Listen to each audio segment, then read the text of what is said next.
Matric का नतीजा कल आउट हो रहा था और तमाम मोहल्ले में उधम बरपा था कि देखे कौन फेल होता है और कौन पास। बदकिस्मती से हमने मैट्रिक का इम्तिहान दे रखा था और नतीजे का निहायत बेसब्री से इंतजार कर रहे थे। लेकिन सच पूछिए तो हमसे ज्यादा बेचैन हमारे घर वाले थे, जिनकी रातों की नींद और दिन का आराम हराम हो चुका था। हम रोजाना नमाज पढ़ पढ़ कर दुआएं मांगा करते थे कि इलाही अब तू ही इज्जत बचाने वाला है। सबसे ज्यादा मुसीबत ये थी कि हमारा नतीजा मालूम करने के लिए हमारे मामू जान खास तौर पर कराची से लाहौर तशरीफ लाए थे। भला कोई अक्लमंदान से पूछे कि आप कराची में अखबारात के जरिए नतीजा मालूम नहीं कर सकते थे, तो जनाब को लाहौर आने की जहमत उठाना पड़ी।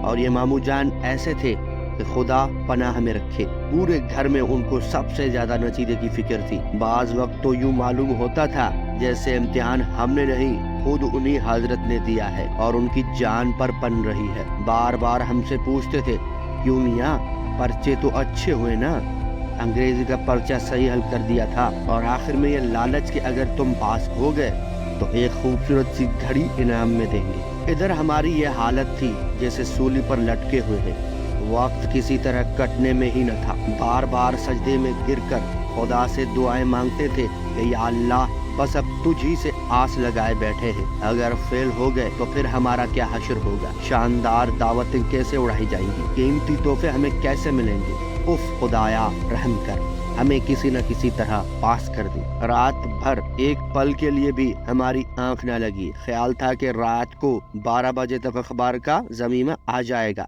और हमारी किस्मत का फैसला कर देगा। लेकिन अफसोस कि कोई अखबार वाला हमारे मोहल्ले में न आया। सुबह 4 बजे हम बिस्तर से उठे, सोचा कि खुद ही जाकर अखबार खरीद लें। क्या देखते हैं कि मामू जान गुस्ल खाने में गुस्ल फरमा रहे हैं। देखते ही पैरों तले की जमीन निकल गई। या अल्लाह, ये तो 8 बजे उठने की आदी है, आज 4 बजे उनकी कैसे आंख खुल गई। आसार अच्छे नजर नहीं आते थे। खैर, हमने अपने होश हवास अपने काबू में रखे और कुर्बानी का बकरा बनने के लिए तैयार हो गए।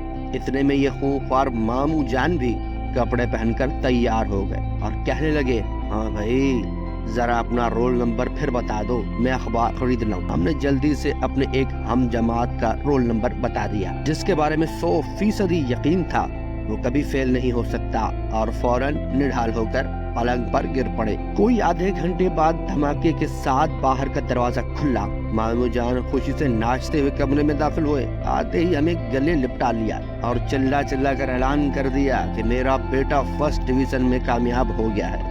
बस जनाब, फिर क्या था, पूरे घर में एक जिलजिला आ गया।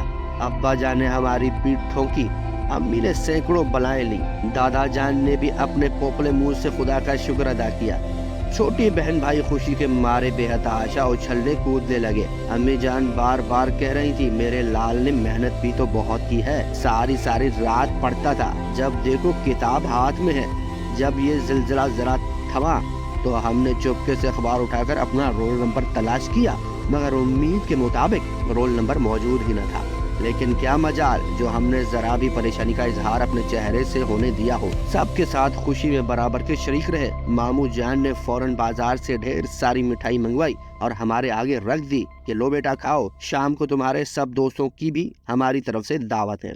तमाम मोहल्ले में ये खबर आग की मानत फैल गई कि डिप्टी साहब के साहबजादे फर्स्ट डिवीजन में पास हुए हैं। लोग जोक दर जोक हमें देखने के लिए आने लगे, जैसे हमारे सिवाय दुनिया में कभी कोई फर्स्ट डिवीजन में पास नहीं हुआ। हमारा ये ख्याल था कि दिल ही दिल में सख्त शर्मिंदा थे। दिल बार बार मलामत करता था कि आखिर ये खुशी कितनी देर की है, जल्दी भांडा फूट जाएगा। उस वक्त क्या होगा, शाम तक तमाम रिश्तेदारों और अजीजों से हमारा घर भर चुका था। हर शख्स मुबारकबाद दे रहा था। दूल्हा बने बैठे थे और दिल ही दिल में जल तो जलाल तू आई बला को टाल तू का वजीफा कर रहे थे। थोड़ी देर पता चला कि टी पार्टी का इंतजाम हो चुका है और हमारे दोस्त बस आने ही वाले हैं। अगर किसी ने भांडा फोड़ दिया और हमारा सही रोल नंबर बता दिया तो सवाए खुदकशी के कोई चारा नहीं। लरसते कामते हम ड्राइंग रूम में पहुँचे, जहाँ एक मेज पर ढेर सारे तोहफे रखे थे।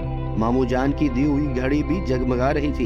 इतने में क्या देखते हैं कि हमारे अब्बा जान के एक दोस्त हकीम साहब अखबार हाथ में लिए चले आ रहे हैं। आते ही बोले, लो भाई हमारा भांजा भी पास हो गया है। मामू जान ने पूछा, कौन से डिवीजन में? हकीम साहब ने जवाब दिया, फर्स्ट डिवीजन में 645 नंबर हासिल किए हैं बरखुरदार ने। ये सुनकर मामू जान चौंके और कहा 645 नंबर तो मेरे भांजे के भी हैं। हकीम साहब ने हमसे पूछा, बेटा तुम्हारा रोल नंबर क्या है? भला बताइए हम क्या जवाब दें। आखिर जब देखा कि अब छुटकारा मुश्किल है तो अपना रोल नंबर बता दिया। उन्होंने अखबार में ये रोल नंबर देखा तो सख्त हैरान हुए, कहने लगे, अरे साहब ये रोल नंबर तो उसमें कहीं नहीं है। इतने में तमाम घर इकट्ठा हो चुका था। उसके बाद क्या हुआ ये हमसे न पूछिए, बस इतना याद है कि जब होश आया तो न वो तोहफे थे, न वो घड़ी, न फूलों के हार, न मिठाई की टोकरियां। मामू जान तेश के आलम में हमें घूर रहे थे और बच्चे हमारा मुंह चुड़ा रहे थे।